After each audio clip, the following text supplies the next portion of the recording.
You're going to want to check out the transformation from this old cedar shake roof to a brand new Brava composite shake roof. I'm John with Equity Builders Roofing. Come along with us as we remove this very old, very weathered cedar shake that served its purpose, served its life very well, and update this roof to a brand new composite shake.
All right, we've got this project wrapped up, and I want to talk about some of the features that exist on this synthetic composite shake roof. So we're all the way up top, and just from a color, look, and appearance, the heavy grain look from this actually being molded out of real cedar shakes, the staining, this is done with some recycled products. There's a lot of value to this product, not in just the warranty, but the overall appearance.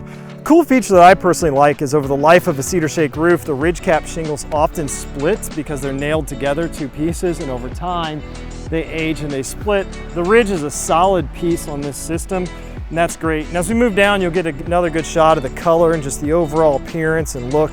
But this system allows you to install almost identical to cedar shake, which gives you the ability to put on similar features, similar installation tactics such as valley metals. In this case, we use a double W-shaped valley metal. So as water comes off both slopes, it doesn't perfectly meet and it runs down to the gutter. One item that I think is kind of a pro, but some people may view as a con, just because it's a visual difference from Cedar Shake, are snow guards. Because this particular product is non-porous, it doesn't absorb water, it's not going to hold snow and ice like a shake system would. Snow and ice want to travel off of it fairly quickly. So snow guards are often the solution in that situation. So this is a visual difference that's going to come into play on this particular system that some people don't like the sight of, but I think it's a quality feature for this system to be a complete system and protect the overhangs, the doorways, the entryways, the garage, things of that nature that are going on this roof system. But as we pan back this way, just the color, allure, and luster, and we have another one in the background behind us that was just completed as well. This gives this as close to an authentic look as possible while doubling the life expectancy of a Cedar Shake roof and really providing an overall quality product. If you're curious about specialty roof systems, or you'd like to have a specialty roof system looked at or a quote for a specialty roof system, we'd love to help you out with that. You can contact us by calling, texting, or visiting our website at equitybuildersroofing.com.